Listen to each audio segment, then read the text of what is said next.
Welcome to the CEO Showgirl podcast, where the science of business meets the art of burlesque. I'm your host, Lavinia Vale. Today we're going to start talking about something that plagues just about everyone in the world, from doctors and nurses, to authors and celebrities, to business professionals and academics, to burlesque and theater performers. Literally every walk of life features people who suffer from what can be a debilitating disorder, and that disorder includes symptoms such as an innate fear of being discovered as a fraud or non-deserving professional, despite the demonstrated talent and achievements. Of course, I am talking about imposter syndrome. Now, before we go too much further, let me be absolutely clear. I 100% suffer from imposter syndrome, even with 30 plus years of vocal training, even more years in theater and stage production, and with 3 higher education degrees. I still feel like someone somewhere is going to find out that I'm a fraud and completely undeserving of recognition or followers. So today, we are going to look at what imposter syndrome is, who it predominantly affects, and how to combat the feelings of unworthiness that we all have from time to time, or in my case, daily.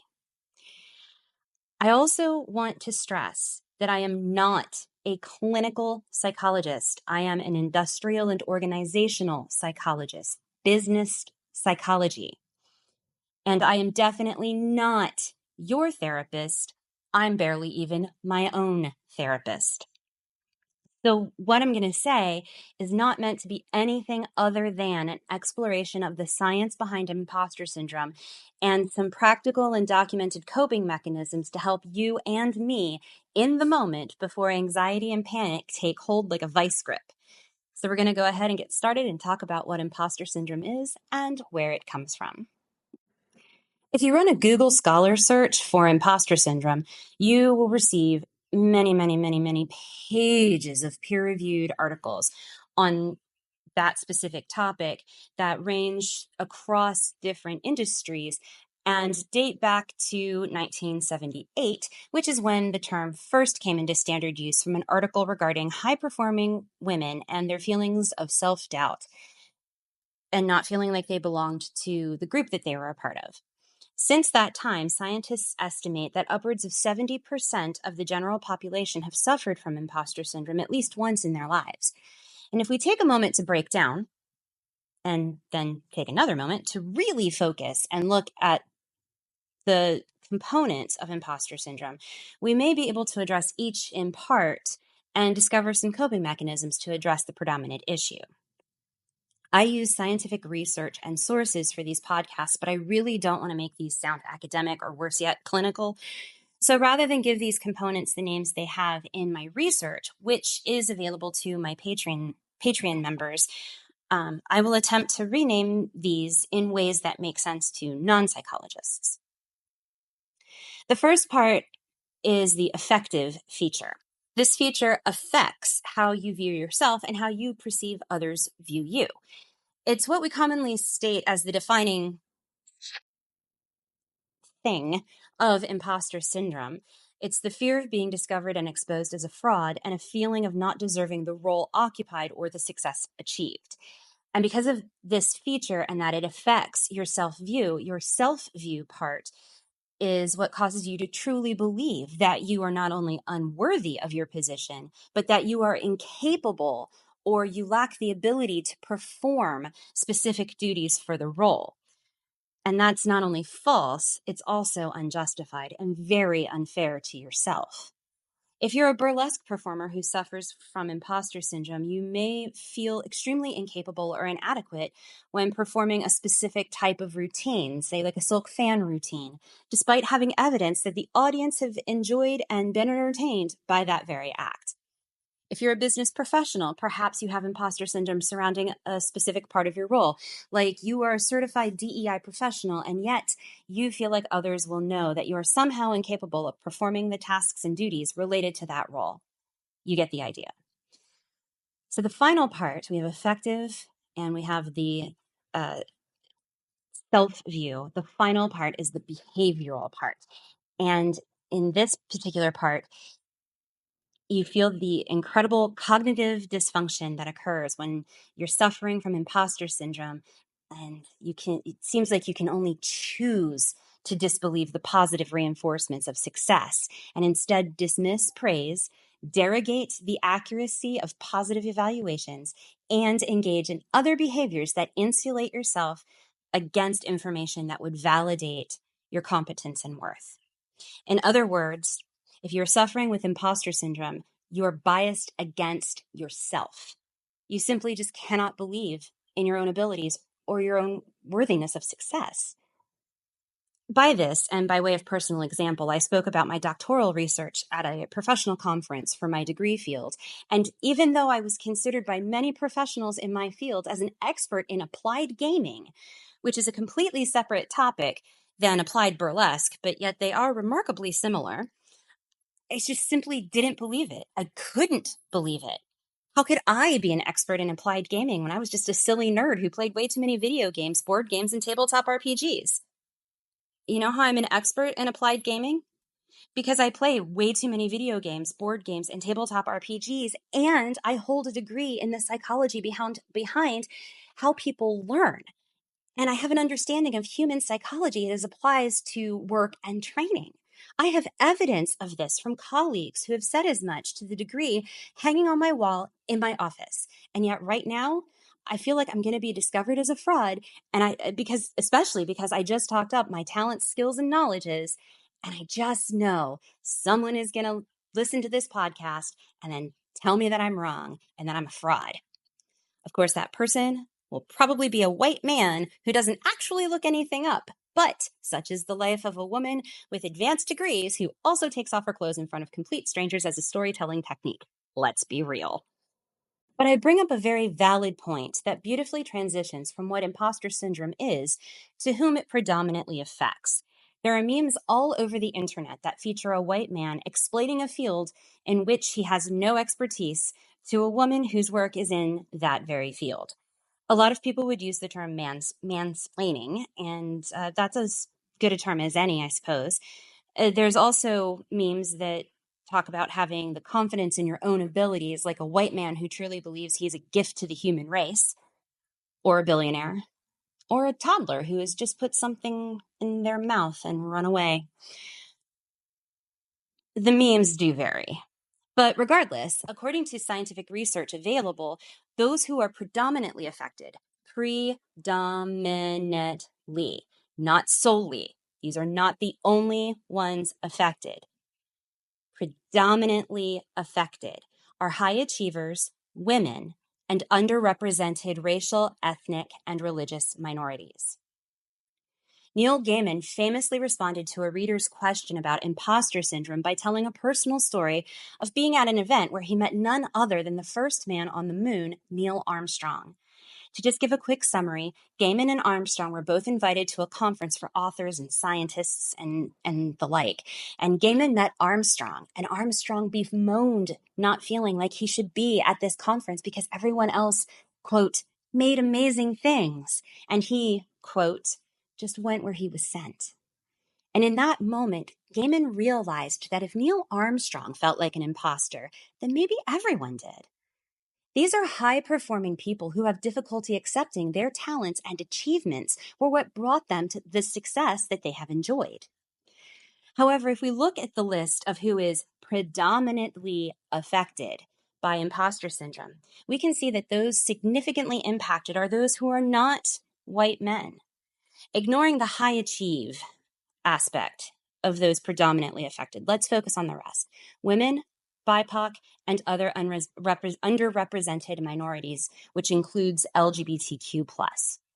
Imposter syndrome has less to do with owning your achievements and having confidence in your abilities, and more to do with the underpinnings of society who place near impossible standards on the non-norm group, which is the cisgendered, white, heterosexual man. The first study that introduced the concept of imposter syndrome in 1978 was a case study of white women who were considered high achieving. According to the census data of 1978, there were a total of 33,943 white women and 65 or employed, I should say, and 65.5% of them were in white-collar jobs, with 15.9% in professional, technical, and related fields. The 1978 article referred only to the fact that these women were high-achieving women who held master's or doctorate's degrees in their field. So to put some hard numbers on these things here, there were 33,943 white women in the workforce in 1978. 22,233 of them were employed in white-collar jobs, which included 3,535 women in professional, technical, and related fields. Conversely, in 1978, there were only 4,938 Black, Indigenous, people of color women employed, and of them, 2,326, or 47.1%, were employed in the white-collar sector, with 321, or 13.8%, of them in the professional, technical, and related fields. I point out these numbers because at the same time, there were 21,155 white men employed in the white-collar sector, with 3,237 of them in professional, technical, and related fields. However, only 1,495 Black, Indigenous, people of color men were employed in white-collar professions, with only 147 in the professional, technical, and related fields. These numbers are important because white men and women in 1978 were fully accepted as equally valid options for these types of positions, whether or not the white men agreed. They weren't necessarily paid the same. That isn't the point. BIPOC men and women, however, were not even seen as viable options, to the tune of 1,650 BIPOC women in the service industry, like laundromats and personal servants. I consider them almost like slaves, and 3,018 BIPOC men in the blue-collar sector, such as construction work and warehouse work. There was a huge discrepancy between the white-collar world for BIPOC people and what we consider lesser jobs in the blue-collar workers. Now, I have read the Clance and Imes article from 1978, and it really grated my nerves reading it. There was a lot. I have it linked for my patrons to view if they wish, but I'm not really going to cite anything from that article because, yeah, like I said, this might come as a shock to you, but it's pretty sexist, classist, racist. There's a lot of ists going on in there. And here's why. Imposter syndrome is the modern version of female hysterics from the Middle Ages, the late Middle Ages, into the 19th century. Reshma Sanjani, the founder of the nonprofit Girls Who Code, spoke at Smith's College commencement in 2023 and talked about imposter syndrome and how it was related to something called bicycle face from back in the 1890s, when bicycles went from an incredibly precarious mobility device to something that was designed for actual transport and ease of getting around town. Bicycles gave women freedom. They could hop on a bike and run into town to go shopping. They could meet up with other women more easily. They could escape into the cities or the countrysides and take in a few moments to just rejuvenate themselves. And it also gave them the ability to expand their protests. Men rode bikes, of course. It was just another thing they could freely do. Women, however, there were lists of rules regarding when, where, and how they were allowed to ride bicycles. Women were warned about this new syndrome called bicycle face.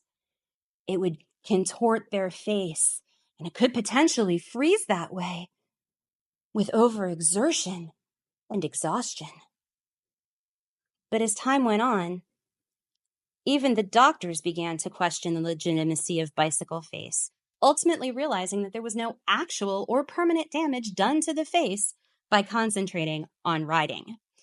Of course, after Bicycle Face, which was also predominantly aimed at white women of the middle to upper class, came Imposter Syndrome, then Resting Bitch Face, and other concepts that on the surface seem empowering and uplifting, but at the root of them are nothing more than excuses or covers for racism, sexism, xenophobia, classism, and so much more.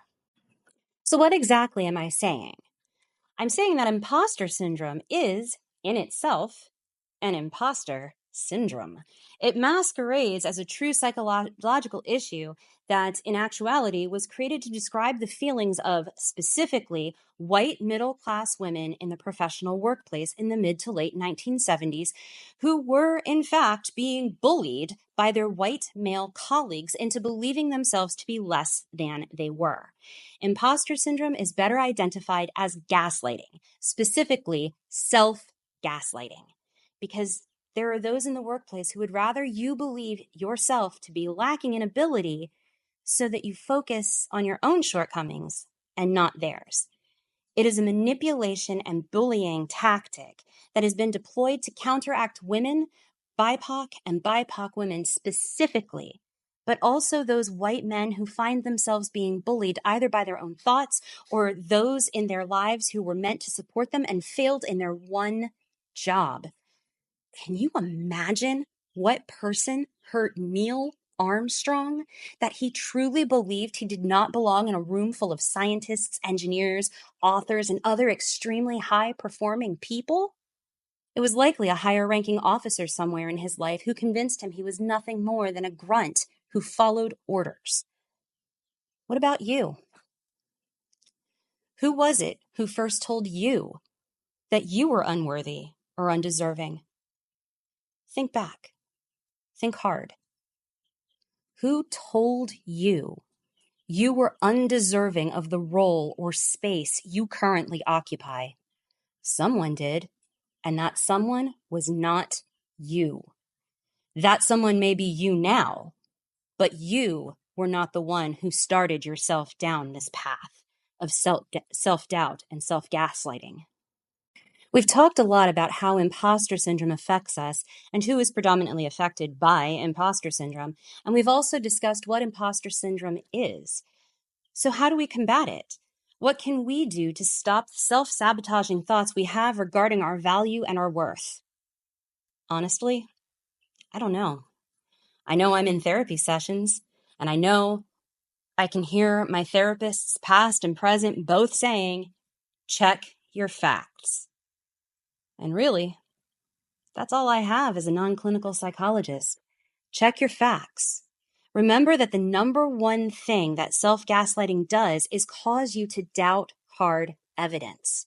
You have colleagues, test scores, diplomas, certifications, fans, supporters, etc., and etc. Listen to them. Truly observe what is around you.